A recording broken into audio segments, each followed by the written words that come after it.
Hi there, welcome. My name is Tracy, and I am so glad that you are here today.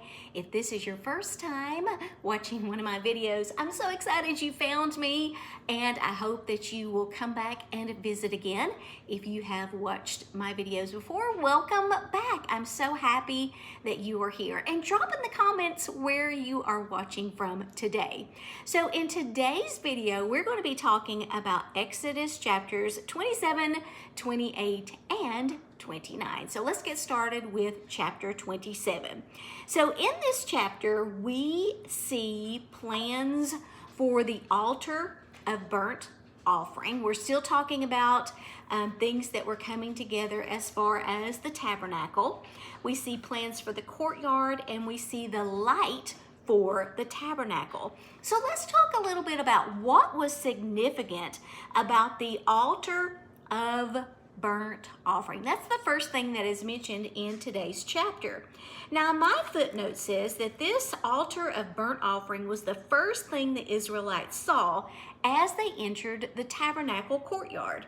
Here, sacrifices were continually made. Its vivid presence constantly reminded the people that they could only come to God by means of a sacrifice. It was the only way their sins could be forgiven and taken away.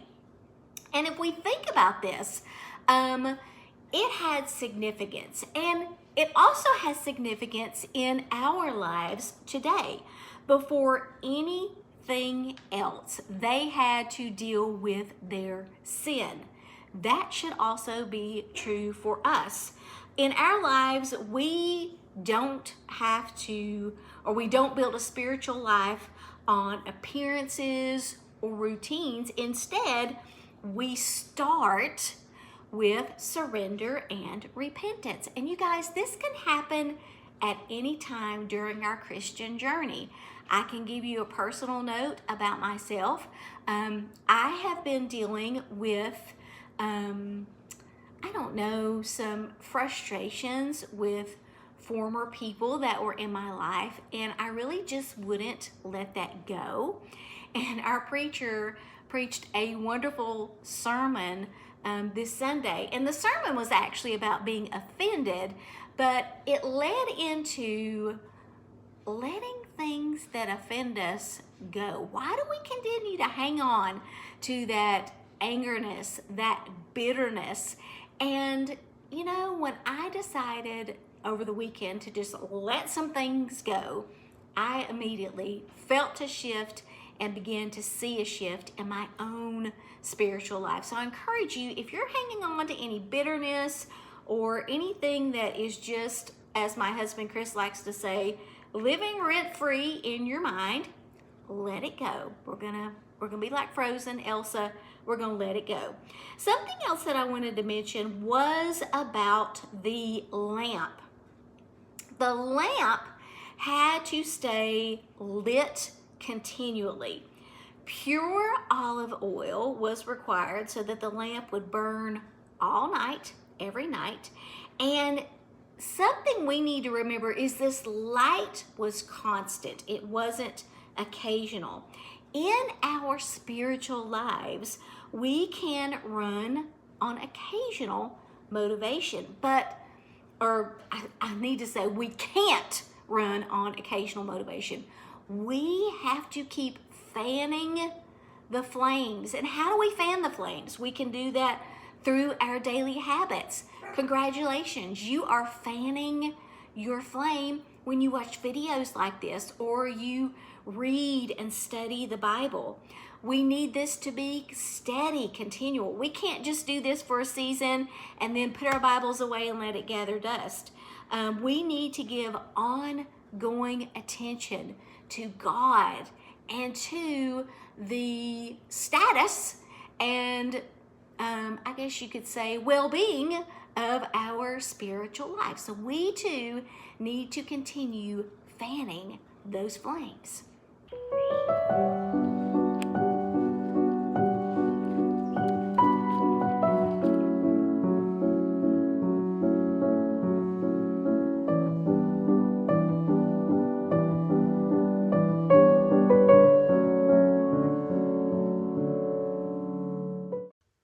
Exodus chapter 28. We in this chapter see a lot of information about clothing for priests. Verse 1 says, "Call for your brother Aaron," this is God talking to Moses, "and his sons Nadab, Abihu, Eleazar, and Ithamar. Set them apart from the rest of the people of Israel so that they may minister to me and be my priest. Make sacred garments for Aaron that are glorious and beautiful. Instruct all the skilled craftsmen whom I have filled with the spirit of wisdom. Have them make garments for Aaron that will distinguish him as a priest set apart for my service." The next part of this chapter talks about something called I think if this is pronounced ephod, it's EPHOD, design of the ephod. So what exactly is an ephod? Sometimes I'll see that and I'm not exactly sure what it is. Well, my footnote tells us that the ephod was a kind of elaborately embroidered apron. So it's basically an apron. It has two pieces, back and front, joined at the shoulder, and a band at the waist. On each shoulder strap was a stone with the names of 6 of the 12 tribes of Israel inscribed on it. The priest symbolically carried the burden of the whole nation on his shoulders as he represented the people before God. And of all the times I've read through that, today is really the first time I had a good understanding of what that was and what it represented. We can see that it does also talk about designing the chest piece. Verse 29 says, "In this way Aaron will carry the names of the tribes of Israel on the sacred chest piece over his heart when he goes into the holy place. This will be a continual reminder that he represents the people when he comes before the Lord." So we can see a lot of very specific details about all of this. And did you know God cares about this? God cares about even the tiniest of details. Excellence in small details reflects reverence. And when I thought about that, I thought about this. Think about a church. And I've been to several different churches in my life. And I've been to churches that are very small, and I've been to churches that are very large. But did you know that God isn't as concerned about the overall size of a church as he is the details and the attitude of excellence that we have in getting things prepared to worship him, And I think back in my childhood, we went to a smaller church. And I think back to my Sunday school teachers. Can you remember any of your Sunday school teachers from when you were a child? And even though these were smaller churches, I learned some of my best lessons from those teachers. And I remember those teachers and the impact that they had on my life. And I think one of the things that makes me remember that, well, I know, is they did their jobs with a sense of paying attention to the details. They felt that their job was important. They did their job with excellence. And it makes me want to think about that in whatever role I'm blessed to be put into a church, and how I should always approach that role, not just flippantly, but with attention to detail and with excellence. There are some things that we wear in our lives today. We may not run around and wear these chest pieces and all of those things, but we do wear things. We wear things like our habits, our priorities, our attitudes. We are constantly on display. And now more than ever, you can make a video, post it on social media, and people all over the world can see it. And when they see that video, they not only see you, but they see your habits, your priorities, your attitude. So we need to be more mindful than ever about how we are being looked at for what we wear today.